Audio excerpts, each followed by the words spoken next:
चलिए, नमस्कार प्यारे साथियों, कैसे हैं आप लोग। उम्मीद है शानदार, जिंदाबाद, जबरदस्त होंगे और बहुत ही बेहतरीन तरीके से अपनी तैयारी में लगे होंगे। तो जल्दी से एक बार जुड़ेंगे क्लास के साथ। और बैंकिंग सेक्टर की शुरुआत हम लोग कर चुके थे, है ना। हम्म। वेरी गुड इवनिंग, कैसे हैं आप लोग। राधे राधे, आइए।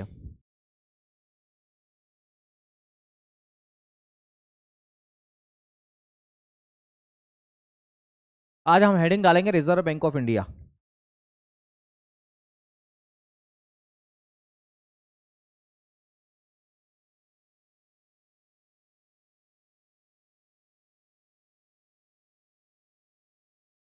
क्या पढ़ने वाले हैं आज हम। आरबीआई के बारे में पढ़ने वाले हैं।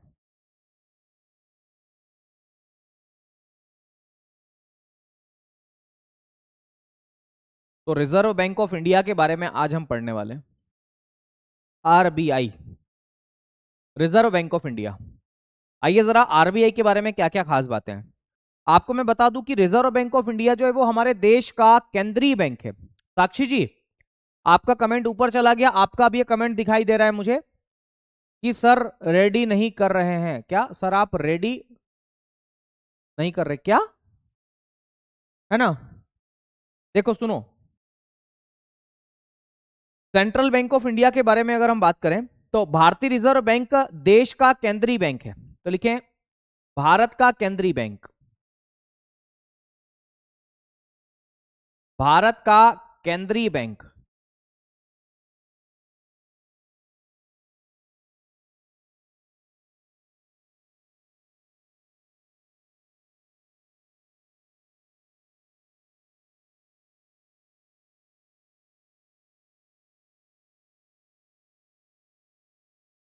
भारत का केंद्रीय बैंक कौन सा है। तो भारत का केंद्रीय बैंक का नाम है मेरे दोस्त reserve bank of India. Okay, तो ये भारत का केंद्रीय बैंक है, केंद्रीय बैंक है। रिजर्व बैंक ऑफ इंडिया जो है वो भारत का क्या है, केंद्रीय बैंक, भारत का सेंट्रल बैंक है। फिर सवाल ये पूछा जा सकता है कि आरबीआई जो है इसकी स्थापना कब की गई। तो आरबीआई को कब स्टैब्लिश किया गया भाई साहब, बताएंगे सब लोग। आरबीआई को कब स्टैब्लिश किया गया। तो याद रखना है मेरे दोस्त कि आरबीआई जो है उसको स्टैब्लिश किया गया था 1 अप्रैल 1935 को। कब किया गया। तो 1 अप्रैल 1935, 1 अप्रैल 1935, 1 अप्रैल 1935 को आरबीआई को क्या किया गया, स्टैब्लिश किया गया। दूसरी बात मेरे साथियों, किसकी रिकमेंडेशन पर, किसकी सिफारिश पर इसकी स्थापना की गई। आरबीआई की स्थापना की सिफारिश किसने की थी भैया। सिफारिश का मतलब होता है रिकमेंडेशन। तो किसकी रिकमेंडेशन पर इसकी स्थापना की गई। तो मेरे दोस्त एक आयोग था जिसका नाम था शाही आयोग। क्या नाम था, शाही आयोग। शाही को अंग्रेजी में क्या बोलते पता है, रॉयल। और आयोग को बोलते कमीशन, है ना। तो साक्षी जी, इसी को रॉयल कमीशन कहते हैं। मेरी प्यारी बहना कमेंट बाजी में ही रह जाओगी, पढ़ाई कब करोगी प्यारी बहना, है ना। तो रॉयल कमीशन आप इसे बोलते हैं। इसकी रिकमेंडेशन पर इसकी स्थापना की गई थी। ओके, इसकी रिकमेंडेशन पर इसकी स्थापना की गई थी। दूसरी बात, इसी को हम एक और नाम से जानते हैं, यंग हिल्टन कमीशन। तो young Hilton commission, young Hilton commission, young Hilton commission इसका ही नाम है। और मैं आपको बता दूं कि यंग हिल्टन कमीशन जो है इसने कब रिकमेंडेशन दी थी।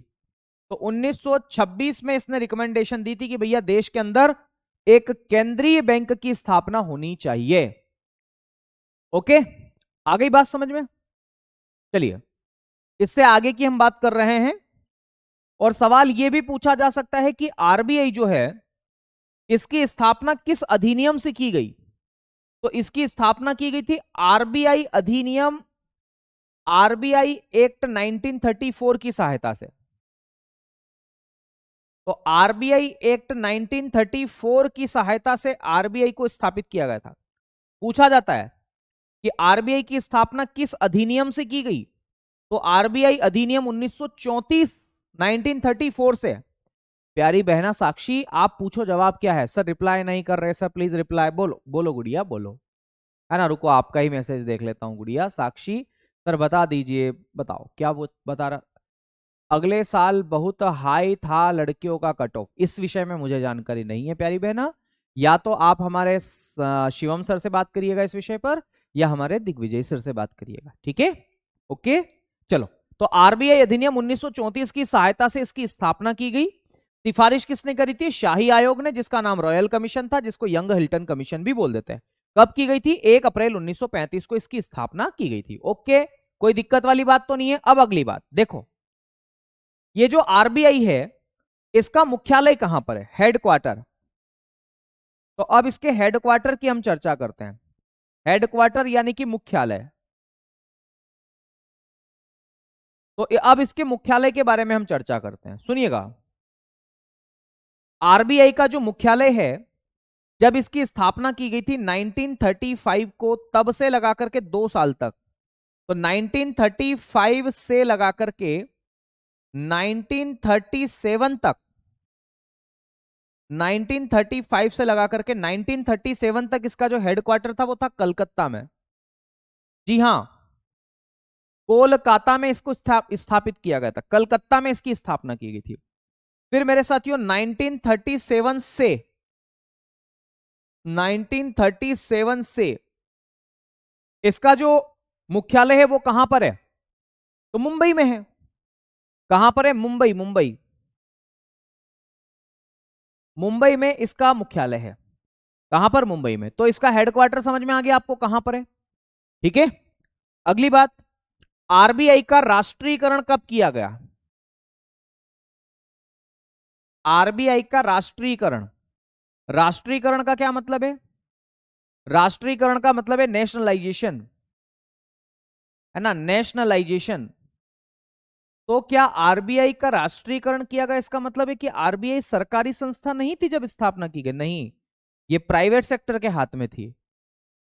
खैर, आरबीआई का राष्ट्रीयकरण कब किया गया? तो याद रखिएगा 1 जनवरी 1949 को, 1 जनवरी 1949 को, 1 जनवरी 1949 को इसका राष्ट्रीयकरण किया गया।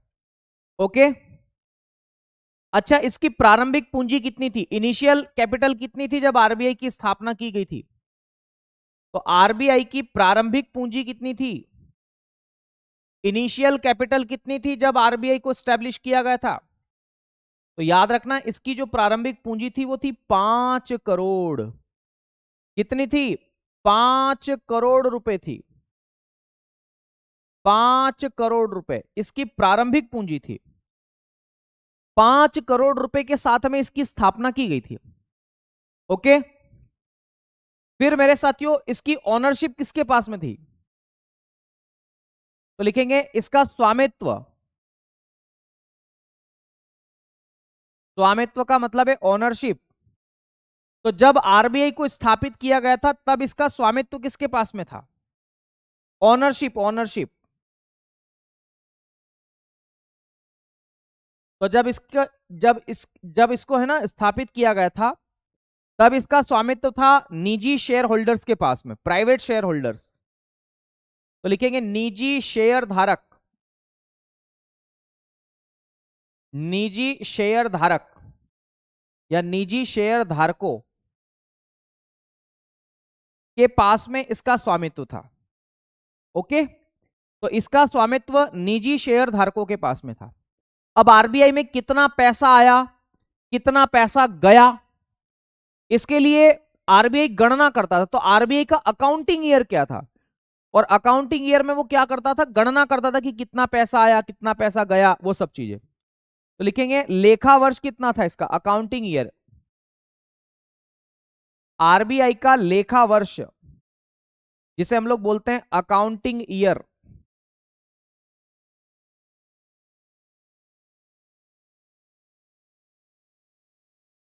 आरबीआई का लेखा वर्ष या अकाउंटिंग ईयर जो था वो कितना था? तो आरबीआई का अकाउंटिंग ईयर था मेरे साथियों 1 अप्रैल से लगाकर के 31 मार्च तक। अगर आपने पढ़ रखा है जुलाई वाला तो अब चेंज हो गया भैया, ऐसे तो चेंज 2020 में ही हो गया था ये। तो 1 अप्रैल से 31 मार्च, इस तिथि से इस तिथि 1 अप्रैल से 31 मार्च तक की जो तिथि है ना, इसमें आरबीआई के पास में कहां कहां से पैसा आया, कहां कहां उसने पैसा खर्च किया, इसके बारे में जानकारी होती थी। तो अगर सवाल पूछा जाए कि आरबीआई का अकाउंटिंग ईयर जो है वो कौन सा है, तो घबराना नहीं है। आरबीआई का अकाउंटिंग ईयर मैंने आपको यहां पर बता दिया है ना, 1 अप्रैल से लगा करके 31 मार्च तक आरबीआई का अकाउंटिंग ईयर है। अगला सवाल यह बनता है कि आरबीआई की प्रकृति क्या, प्रकृति का मतलब है इसका नेचर कैसा है। मुझे एक बात बताओ, आरबीआई का जिक्र हमारे संविधान में है क्या? कहीं पर, कहीं पर संविधान के किसी अनुच्छेद में आरबीआई का जिक्र है क्या? नहीं है। भाई आरबीआई का जिक्र तो एक अधिनियम से हुआ है। आरबीआई की स्थापना तो एक एक्ट से हुई ना, आरबीआई अधिनियम 1934 से। तो इस प्रकार हम कह सकते हैं कि आरबीआई का नेचर कैसा है। ध्यान रखना, सुनो मेरे साथियों, जब भी कभी किसी भी संस्था की स्थापना किसी अधिनियम से की जाती, किसी एक्ट के माध्यम से की जाती है, तो उस संस्था को हम लोग किस नाम से जानते हैं? उसे बोलते हैं सांविधिक संस्था, स्टेट्यूटरी बॉडी। तो आरबीआई भी आरबीआई एक्ट 1934 से स्टेब्लिश किया गया, इसलिए ठीक है। सर हिंदुस्तान बैंक के बाद में यही आया है क्या? बीच में कुछ छूटा है क्या? उमेश भाई, हमने आरबीआई टॉपिक की शुरुआत की, उसके बाद में जब हमारा ये टॉपिक कंप्लीट हो जाएगा बैंकिंग का, मैं आखिरी में बताऊंगा बैंकों का विकास, राष्ट्रीयकृत बैंक, तो आप उसको आसानी से कनेक्ट कर पाओगे, है ना। ये थोड़ा सा टेक्निक है हमारी पढ़ाने की, तो चिंता मत करो आप, ठीक है। तो आरबीआई की प्रकृति के बारे में हम चर्चा करते हैं कि इसकी प्रकृति क्या है, इसका नेचर क्या है। तो भाई मैंने क्या बताया अभी जस्ट आपको?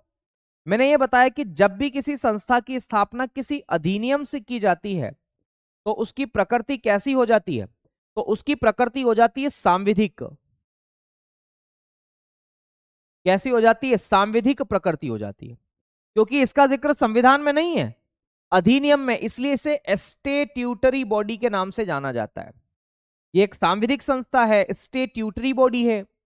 ओके, इसका अकाउंटिंग ईयर यानी कि आरबीआई में कितना पैसा कहां से आया, कितना कहां गया, उसी को अकाउंटिंग ईयर या वित्तीय वर्ष के नाम से जानते हैं, है ना। तो आरबीआई कैलकुलेट करता है 1 अप्रैल से 31 मार्च तक उसके पास पैसा कहां कहां से आया, कहां कहां गया, वो सब बातें हैं। ओके, ठीक है, मैंने बताया, बहुत बढ़िया, शानदार। बड़े आगे बढ़े, देखिएगा इसके लोगों के बारे में बातचीत करते हैं। लोगों का मतलब है इसका प्रतीक चिन्ह। तो आरबीआई का प्रतीक चिन्ह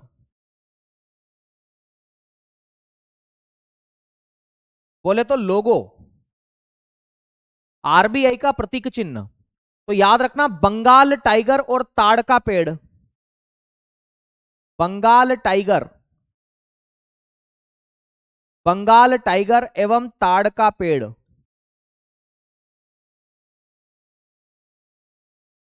बंगाल टाइगर एवं ताड़ का पेड़, ताड़ के पेड़ को हम पाम ट्री के नाम से जानते हैं।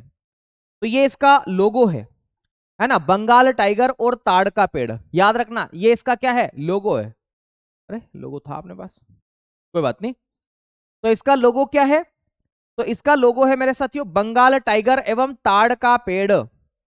ओके, देखिएगा जरा, मैं आपको इसके लोगो भी बता देता हूं, आरबीआई का लोगो भी मैं आपको यहां पर बता देता हूं, ठीक है ना। ये देखिएगा, ये इसका लोगो है।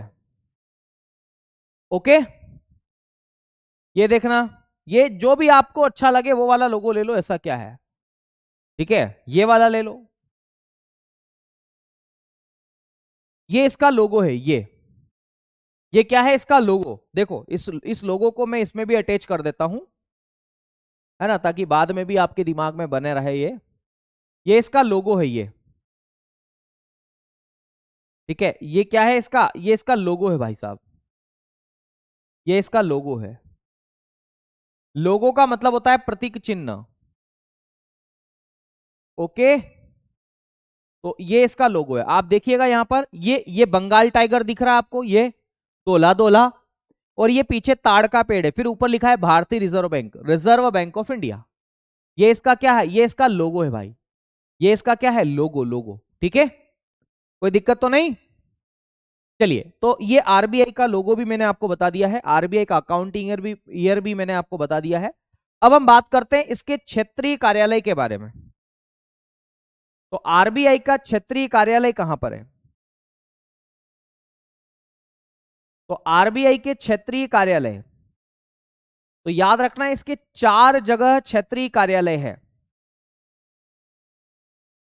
इसके क्षेत्रीय कार्यालयों की संख्या कितनी है? 4 है, 4। क्षेत्रीय कार्यालयों की संख्या कितनी है? 4 है, 4। मुझे एक बात बताओ, क्षेत्रीय कार्यालयों की संख्या 4 है ना? ये 4 कहां कहां है? क्षेत्रीय कार्यालय का मतलब है रीजनल ऑफिस। इसको हम लोग किस नाम से जानते हैं? तो इसको हम लोग रीजनल ऑफिस के नाम से जानते हैं। ओके, कहीं घबरा ना जाओ, बोले सर ये क्या है। तो ये 4 जगह, 4 जगह कहां कहां है? तो मुझे बताओ, आरबीआई की जब स्थापना की गई थी तब इसका मुख्यालय कहां पर था? कलकत्ता में। तो एक क्षेत्रीय कार्यालय मेरे साथियों कलकत्ता में है। ठीक है, बताओ वर्तमान में इसका मुख्यालय कहां पर है? बोले मुंबई में है। तो मुंबई एक है मेरे साथियों, मुंबई, तो 2 तो हो ही गए, 2 तो हो ही गए हैं। तीसरा, भारत की राजधानी क्या है? दिल्ली,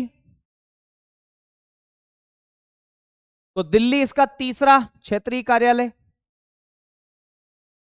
दिल्ली। और चौथा मेरे साथियों चेन्नई।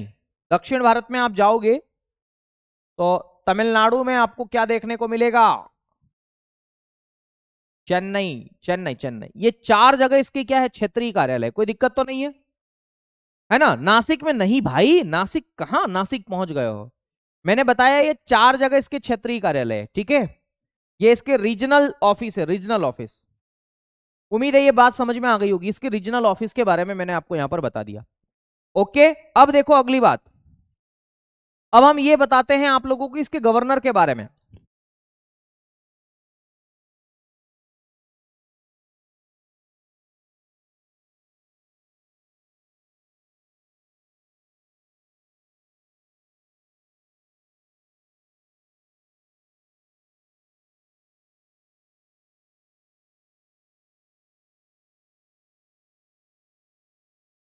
देखो भैया, आरबीआई के गवर्नर के बारे में मैं बातचीत करता हूं, तो सवाल पूछा जा सकता है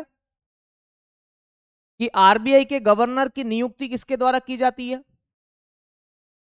तो आरबीआई के गवर्नर की नियुक्ति की जाती है केंद्र सरकार के द्वारा। केंद्र सरकार बोल दो या भारत सरकार बोल दो, मैं शॉर्ट फॉर्म में लिख रहा हूं गवर्नमेंट ऑफ इंडिया, जीओआई। आप समझ जाना, जीओआई का मतलब है गवर्नमेंट ऑफ इंडिया। ओके, दूसरी बात मेरे साथियों, इनका जो कार्यकाल होता है वो कितना होता है? कार्यकाल,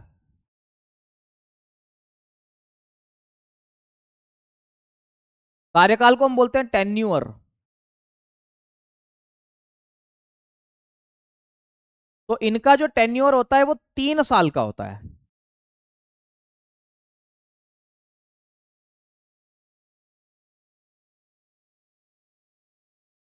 तीन साल का इनका कार्यकाल होता है गवर्नर साहब का। ठीक है, चलिए आगे बढ़ते हैं। पहले गवर्नर की अगर हम बातचीत करें, आरबीआई के पहले गवर्नर, तो उनका नाम था Sir Osborne Smith.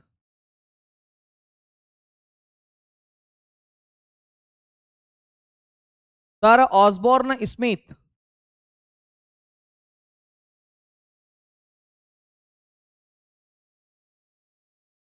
Sir Osborne Smith इसके पहले गवर्नर थे, कोई दिक्कत तो नहीं ना? दूसरे गवर्नर का नाम था जेम्स टेलर। ऐसा लग नहीं रहा दोनों के दोनों विदेशी नाम है? अगर मेरे भारत के व्यक्ति होते तो मांगीलाल, गंगाराम, दयाराम, भागीरथ बा, संजोदा, ऐसे नाम होते। विनय, अंकित, राहुल, ऐसे नाम होते। तो याद रखना इसके पहले गवर्नर सर ऑसबॉर्न स्मिथ, विदेशी व्यक्ति। दूसरे गवर्नर का नाम है जेम्स टेलर। जेम्स टेलर, ये भी विदेशी व्यक्ति। तीसरे गवर्नर, उनका नाम है चिंतामणि द्वारकानाथ देशमुख। हालांकि इनका शॉर्ट फॉर्म है सीडी देशमुख, पर मैं पूरा नाम लिखूंगा क्योंकि हो सकता है पूरा नाम पूछ ले। तो चिंतामणि द्वारकानाथ देशमुख।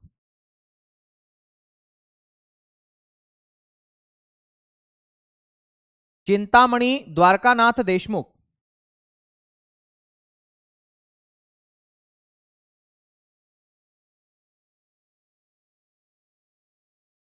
चिंतामणि द्वारकानाथ देशमुख, है ना। चिंतामणि द्वारकानाथ देशमुख के नाम से आप इन्हें जानते हैं।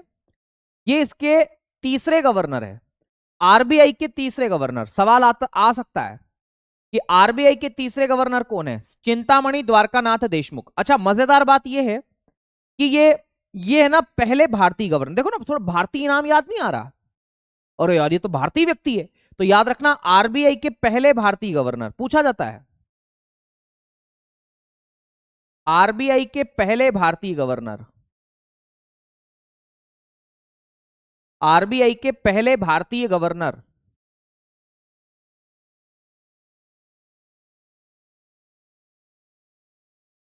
आरबीआई के पहले भारतीय गवर्नर, कोई दिक्कत तो नहीं? ये पहले भारतीय गवर्नर है। और इनकी जो अवधि है, मतलब समय काल है, वो 1943 से लगा करके 1949 तक का समय है। और इन्हीं के समय पर आरबीआई का राष्ट्रीयकरण किया गया था। तो सवाल पूछा जाए कि आरबीआई का राष्ट्रीयकरण किनके समय पर किया गया, तो इन्हीं के समय पर किया गया। ए, है ना। आरबीआई का राष्ट्रीयकरण 1949 में हुआ था, 1 जनवरी को, इन्हीं के समय पर। ठीक है, अब अगले लिखेंगे 25वें गवर्नर, 25th नंबर के गवर्नर, 25th नंबर के गवर्नर। और उनका नाम क्या है? तो उनका नाम है आपका शक्तिकांत दास।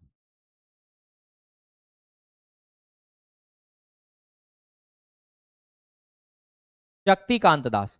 मजेदार बात यह है कि 2018 से लगाकर के 2024 तक ये गवर्नर रहे हैं। अब आपके मन में यह सवाल आएगा कि सर, गवर्नर की नियुक्ति तो खाली 3 साल के लिए होती है, पर यह बंदा इतने साल कैसे रह गया?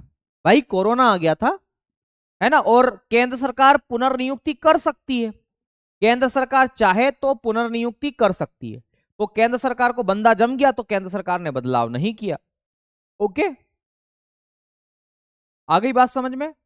तो ऐसा लोड मत लीजिएगा, क्योंकि उस समय कोविड चल रहा था, तो इसलिए भी नहीं बदला। तो 25वें गवर्नर थे शक्तिकांत दास, 2018 से 2024 तक ये रहे, लगभग 6 साल तक। और वर्तमान में अभी 26वें गवर्नर हैं। वर्तमान में जो गवर्नर है वो 26वें नंबर के गवर्नर है, 26th नंबर के गवर्नर है। और उनका क्या नाम है? तो उनका नाम है संजय मल्होत्रा जी। आप मुझे कमेंट करके ये बता दो कि वो कब से हैं आरबीआई के गवर्नर। संजय मल्होत्रा जी, संजय मल्होत्रा जी, है ना। और मेरे दोस्त, ये 2024 से आरबीआई के गवर्नर है। अगर मैं तिथि भी लिखूं तो 11 दिसंबर,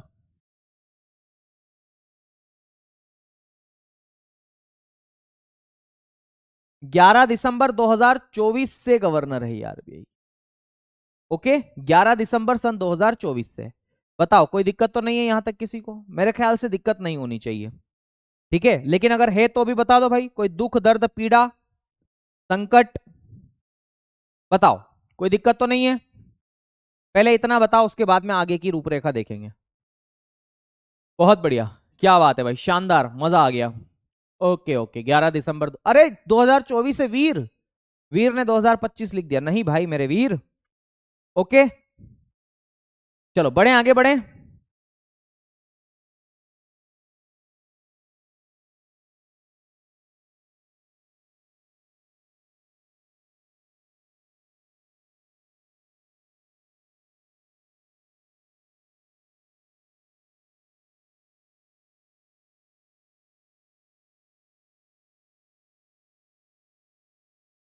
हम्म,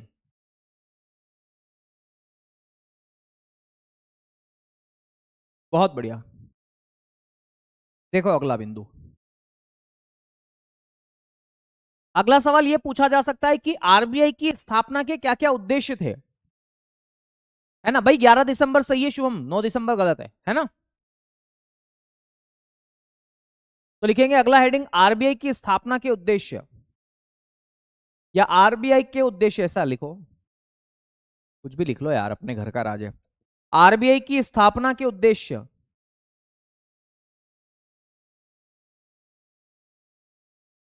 आरबीआई,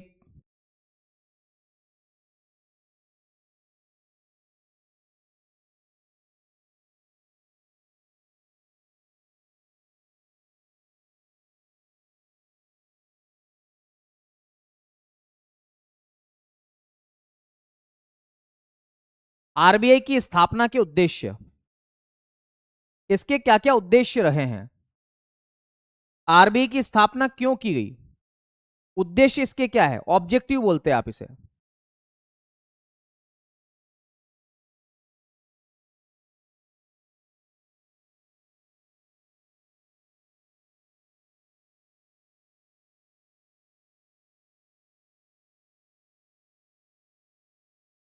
तो आरबीआई की स्थापना के क्या क्या उद्देश्य हैं, ये थोड़ा सा हम देखते हैं। क्यों स्थापित किया गया आरबीआई, क्या कारण है, तो इसकी स्थापना के कई सारे उद्देश्य हैं। हाँ, पहला उद्देश्य तो यह है, आरबीआई ना क्या करता है पता है, आरबीआई बहुत सारे काम करता है, इसके उद्देश्यों को हम कार्यों में भी ऐसे देख सकते हैं, पर फिर भी लिखना,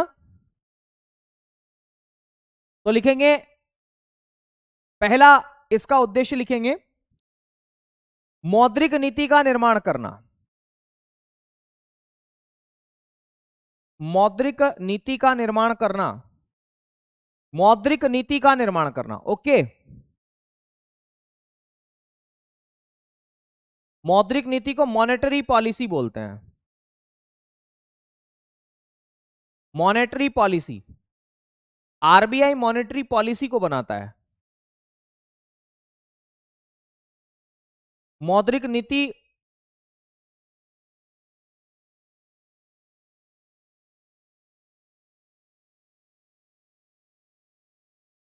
का निर्माण करना, पहला। दूसरा मेरे साथियों, ये तरलता समायोजन का काम भी करता है। अब ये तरलता शब्द क्या होता है, इसके बारे में मैं आपको अभी चर्चा करता हूं, फिलहाल तो लिखो तरलता समायोजन, तरलता समायोजन, और हम इसे अंग्रेजी में बोलते हैं लिक्विडिटी एडजस्टमेंट, लिक्विडिटी एडजस्टमेंट।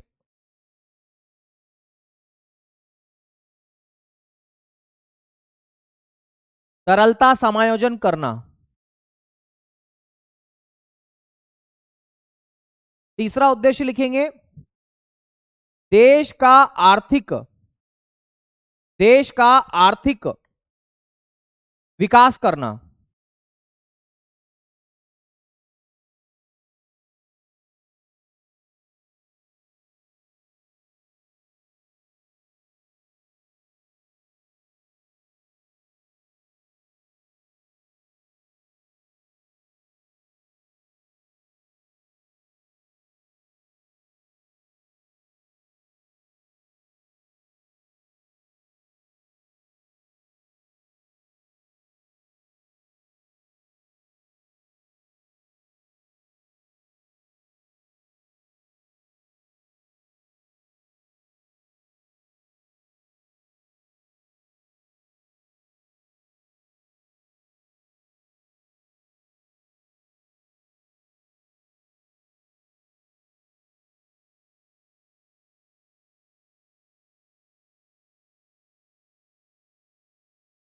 मुद्रास्फीति पर नियंत्रण करना भी इसका उद्देश्य है।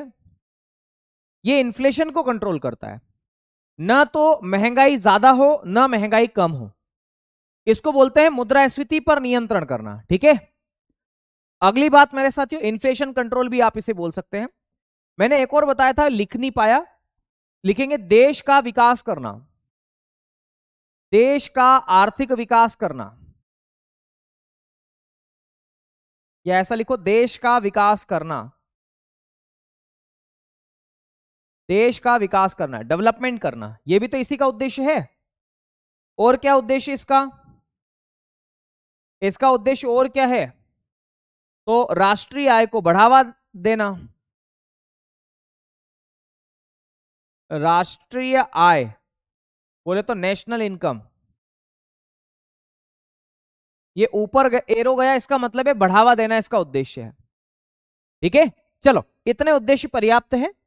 हम देखेंगे इसके उद्देश्य और भी बहुत सारे हैं, पर वो सब कार्यों में आ जाएंगे, चिंता मत करो।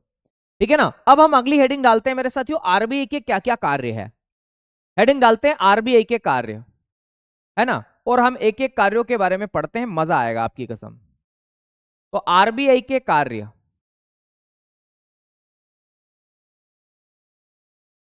आरबीआई के कार्य या फंक्शन,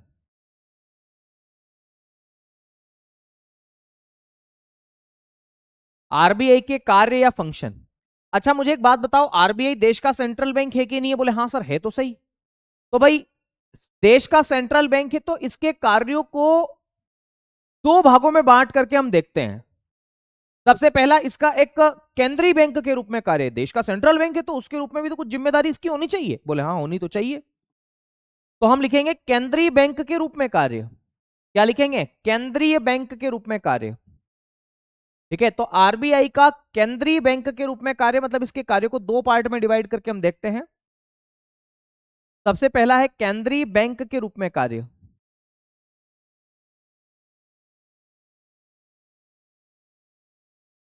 तो एज अ सेंट्रल बैंक, ठीक है भाई, देश का केंद्रीय बैंक है ये, तो इसके कार्य हैं एज अ सेंट्रल बैंक।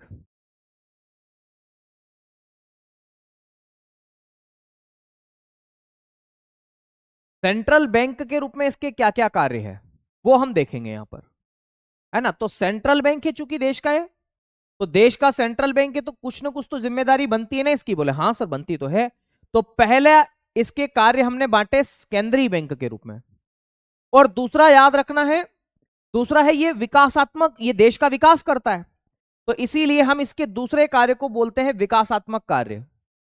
ये कौन कौन से विकास करता है इसके बारे में भी हम पढ़ेंगे।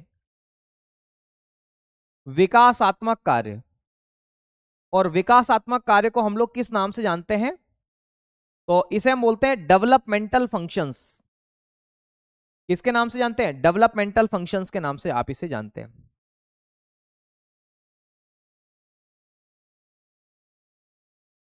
डेवलपमेंटल फंक्शंस,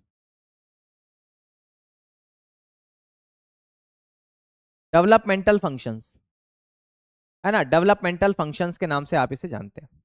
तो इसके केंद्रीय बैंक के रूप में कार्य है और फिर विकासात्मक कार्य भी है। तो हम एक एक कार्य को पढ़ते हैं बढ़िया शानदार तरीके से, मजा आएगा आपकी कसम, है ना।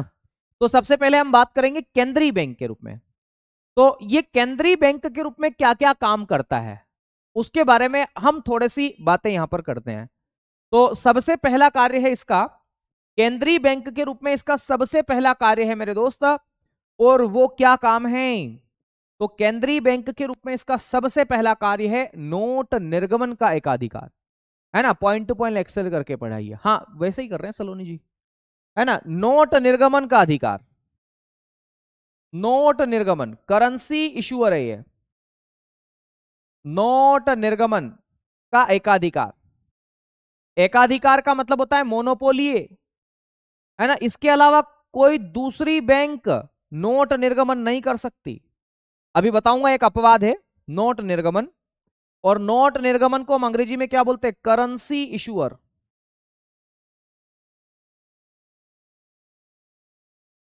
तो ये करेंसी इशू करने वाली एकमात्र संस्थान है भारत के अंदर, ठीक है, नोट निर्गमन।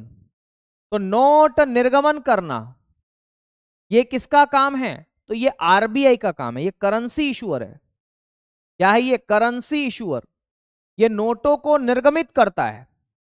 क्या इसके अलावा कोई संस्था है जो नोटों को निर्गमित करती है? नहीं, भारत में ऐसी कोई संस्था नहीं है। हाँ अपवाद है, बताऊंगा अभी। तो नोट निर्गमन करना कोई दिक्कत वाली बात तो नहीं है, ये पहला पॉइंट है, नोट निर्गमन करना। या तो हम पहले में ही बहुत सारी बातें हैं वो लिख ले, अभी लिखो, है ना। इसके अंदर लिखते हैं नोट निर्गमन करना, करेंसी इशू करना, और इसके अंदर लिखेंगे, है ना, नए नोट जारी करने के लिए नए नोट जारी करने के लिए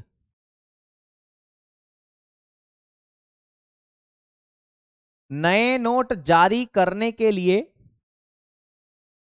एक पद्धति को अपनाता है जिसे हम बोलते हैं न्यूनतम आरक्षित प्रणाली। तो नए नोट जारी करने के लिए क्या करता है? नए नोट जारी करने के लिए न्यूनतम आरक्षित प्रणाली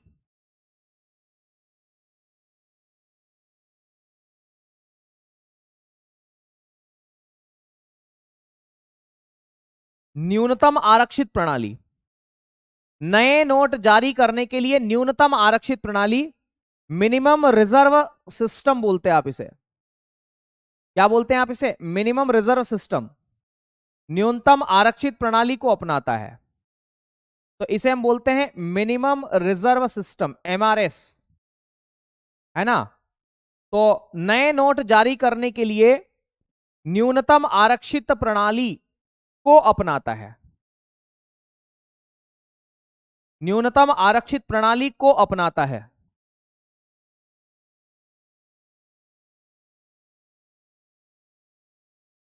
तो आरबीआई नए नोटों को जारी करने के लिए इस सिस्टम को अपनाता है, न्यूनतम आरक्षित प्रणाली। इसको हम बोलते हैं मिनिमम रिजर्व सिस्टम। ओके, क्या बोलते हैं आप इसे? Minimum reserve system. अंग्रेजी में इसके लिए शब्द क्या है? तो मिनिमम रिजर्व सिस्टम।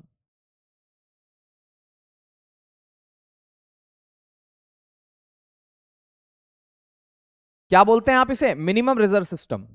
अच्छा, सवाल यह पूछा जा सकता है किस न्यूनतम आरक्षित प्रणाली को कब अपनाया गया?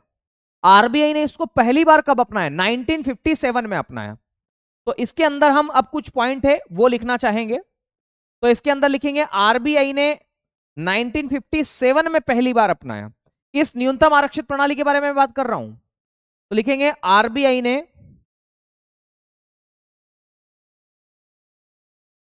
आरबीआई ने 1957 में अपनाई। इस प्रणाली को कब अपनाया आरबीआई के द्वारा? 1957 में अपनाया गया। इस प्रणाली के अंतर्गत मेरे साथियों 200 करोड़ रुपए का मिनिमम रिजर्व रहता है। अगर आरबीआई के पास में 200 करोड़ रुपए का मिनिमम रिजर्व है तभी वो नोट जारी कर सकती है, और अगर ये रिजर्व नहीं है तो वो नोट जारी नहीं कर सकती। मतलब आरबीआई के गुल्लक में 200 करोड़ रुपए पड़े होना चाहिए।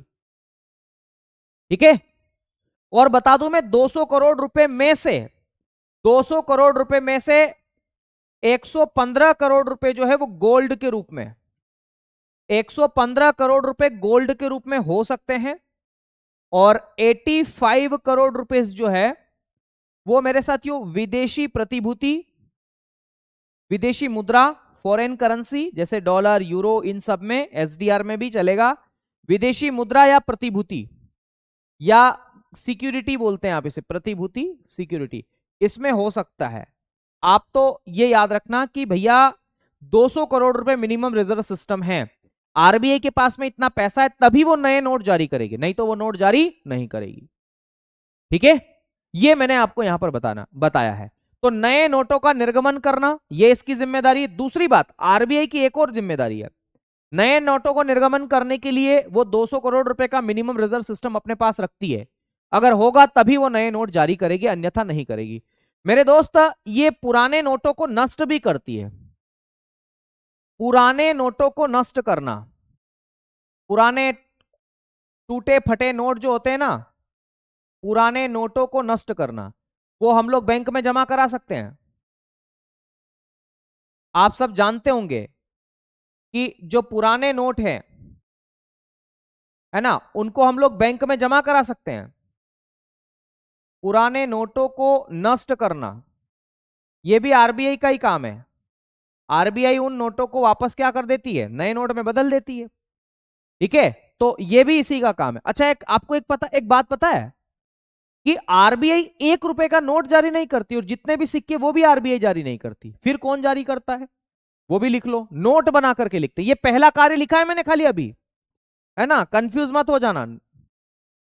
तो एक नोट बना करके बिंदु लिखना, क्या लिखोगे नोट बना करके कि 1 रुपये का नोट,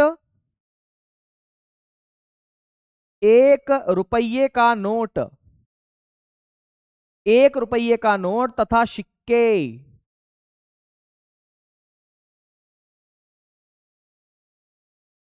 1 रुपये का नोट तथा सिक्के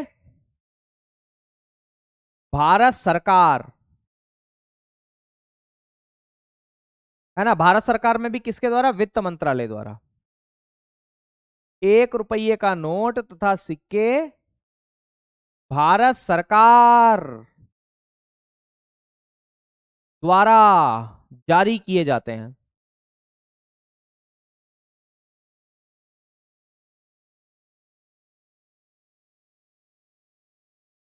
भारत सरकार के द्वारा जारी किए जाते हैं। ठीक है, आ गई बात समझ में। तो 1 रुपये का नोट किसके द्वारा जारी किया जाता है, भारत सरकार, और जितने भी सिक्के हैं वो सारे के सारे भारत सरकार के द्वारा जारी किए जाते हैं। अच्छा, एक और बात मुझे याद आई कि 1 रुपए के नोट के ऊपर किसके हस्ताक्षर होते हैं।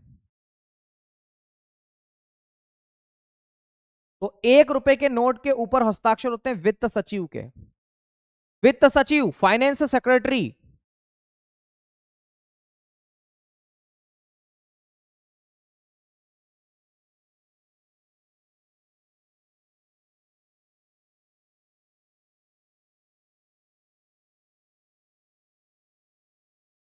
वित्त सचिव। तो इस 1 रुपए के नोट के ऊपर किसके हस्ताक्षर होते हैं, वित्त सचिव के। और जितने भी बाकी जितने भी नोट है उन पर किसके हस्ताक्षर होते हैं, आरबीआई गवर्नर के। ठीक है, तो यहां पर दूसरा नोट लिखेंगे, शेष सभी नोटों पर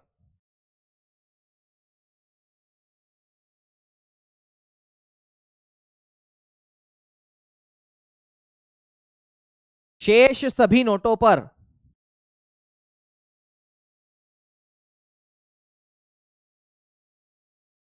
आरबीआई गवर्नर के हस्ताक्षर।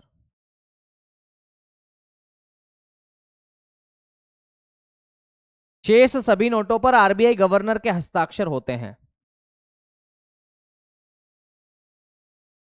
कोई दिक्कत बताओ। ये पहला काम समझ में आ गया आप लोगों को। ये पहला ही काम हमने लिखा है, और वो भी केंद्रीय बैंक के रूप में पहला काम लिखा है। अभी तो विकासात्मक काम बाकी है, पहला काम है ये। ओके, दूसरा हेडिंग डालते हैं, सरकार का बैंकर। सरकार का बैंकर है ये, सरकार का एजेंट है ये, सरकार का सलाहकार भी है। तो नोट निर्गमन करना इसका पहला केंद्रीय कार्य है। अब दूसरा केंद्रीय कार्य की हम बात करते हैं, लिखेंगे आरबीआई, आरबीआई सरकार का बैंकर है ना, लिखेंगे सरकार का बैंकर, सरकार का बैंकर। ये सरकार का बैंक है ना, तो सरकार का बैंकर है ये, सरकार का बैंकर है। इसके अलावा एजेंट है, सरकार का बैंकर, एजेंट तथा सलाहकार।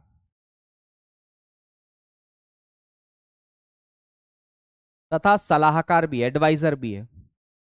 ऐसे तो सारे के सारे ही अंग्रेजी शब्दावली है ये, कि सरकार का बैंकर है, एजेंट है और एडवाइजर है।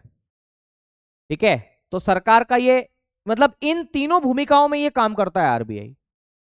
ठीक है, अब हमें ये देखना है मेरे साथियों कि ये सरकार का बैंकर कैसे है।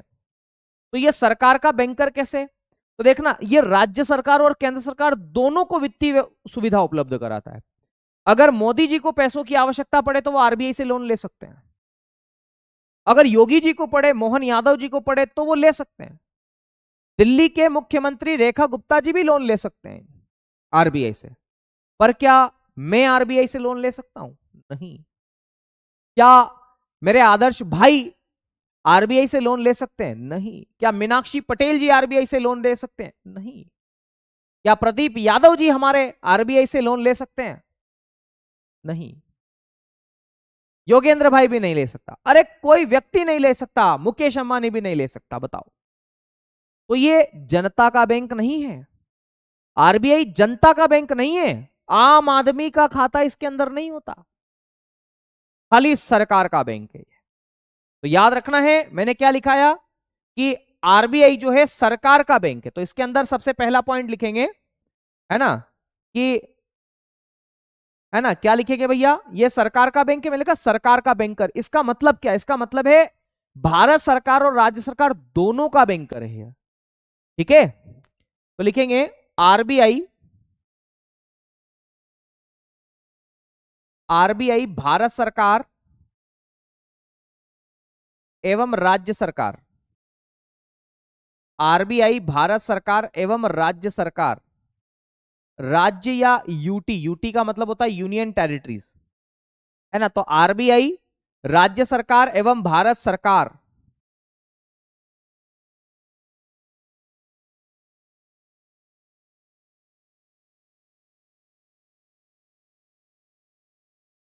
दोनों का बैंक है। राज्य सरकार और भारत सरकार दोनों का बैंक है। जब दोनों को पैसों की आवश्यकता पड़ती है तो ये मदद करने के लिए चला जाता है, ठीक है। उसके बाद में सरकार के जितने भी पेमेंट होते हैं वो आरबीआई से ही क्या होते हैं, आरबीआई के माध्यम से ही कंप्लीट होते हैं। तो अगला बिंदु हम इसमें क्या लिखेंगे, हम इसमें लिखेंगे कि सरकार के सभी भुगतान आरबीआई के माध्यम से होते हैं, है ना, ये सरकार का मध्यस्थ है।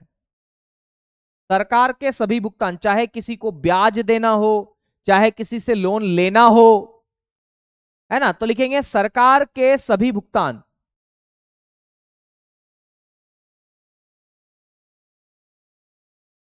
सरकार के सभी भुगतान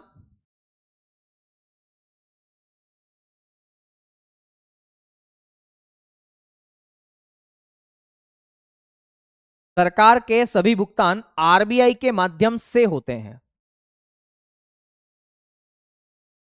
all the payments of government, ठीक है, सरकार के सभी भुगतान आरबीआई के माध्यम से होते हैं, होती क्यों लिख दिया, से होते हैं। कोई दिक्कत तो नहीं है, जितने भी पेमेंट है आरबीआई के, सॉरी गवर्नमेंट के, वो इसी के माध्यम से होते हैं, ठीक है। सरकार के जितने ऋण हैं उनका मैनेजमेंट भी आरबीआई ही करता है, कि भारत सरकार ने अमेरिका से ऋण लिया, आईएमएफ से ऋण लिया, वर्ल्ड बैंक से ऋण लिया, उन सबका मैनेजमेंट यही करता है, प्रबंधन यही करता है, और ब्याज भी यही देता है। ब्याज देना पड़ेगा ना, ब्याज हर साल, वो भी यही देता है। तो लिखेंगे आरबीआई, अगला क्या पॉइंट लिखेंगे, आरबीआई सरकार के सभी ऋणों का प्रबंधन करता है। आरबीआई सरकार के सभी ऋणों का प्रबंधन करता है। आरबीआई सरकार के सभी ऋणों का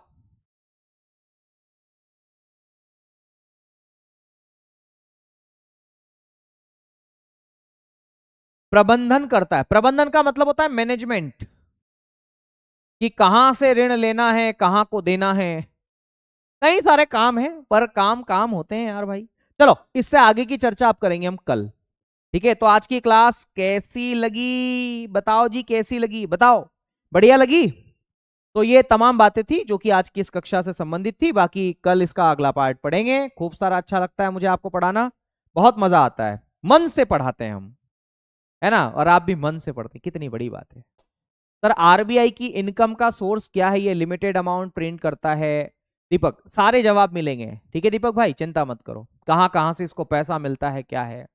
यदि कोई बैंक दिवालिया हो जाए तो उसका जिम्मेदार आरबीआई होगा, हाँ जिम्मेदार आरबीआई तो होगा ही होगा। आरबीआई इसको बचाने के लिए काफी कुछ प्रयास भी करेगा, है ना, आगे आएगा। मोहन सिंह, वर्णिता, प्रिया जी, गुड़िया जी, तमाम साथी जुड़े हुए हैं हमारे साथ। रोहित सैनी जी, नहीं Rohit Sahani, okay, very good very good, बहुत अच्छा, एकदम फर्स्ट क्लास, ओके प्रगति जी, है ना, समझ में आया सबको, क्लास समझ में कोई दिक्कत तो नहीं आई, मतलब दिमाग में छप रहा है, बैठ रहा है, ऐसा तो नहीं हो रहा है कि यार ये क्या चल रहा है, हाय राम ये क्या हो रहा है, ये क्या हो रहा है जी, ये क्या हो रहा है, वैसी तो फीलिंग नहीं आ रही ना। चलिए, है ना, सर मैं एक्स सर्विस मैन हूं और मेरा पीडब्ल्यूडी का सर्टिफिकेट भी बना हुआ है, लेकिन मेरे पेट में बस 38 नंबर है। एक बार आप वीडियो देख लीजिएगा अंकित सर वाली और शिवम सर वाली, आप सर्च करना यूट्यूब पर, RWA UP SSC पेट है ना, स्कोर कार्ड RWA, या शिवम सर या अंकित भाटी सर, तो आपको वीडियो मिलेगा, उसको एक बार देखो आप, है ना। इस विषय पर मुझे ज्यादा जानकारी नहीं है, इसलिए बोलने से मैं बचना चाहता हूं। नोटबंदी के समय, अरे सब लिखवाएंगे विजय भाई। ठीक है, चलो भाई, आज के लिए इतना ही करते हैं, अब शेष वार्ता आपसे करेंगे कल, तब तक के लिए दीजिए मुझे इजाजत, शुक्रिया, धन्यवाद, जय महाकाल, राधे राधे, नमस्कार, जय श्री महाकाल। ये जो हल्का हल्का सुरूर है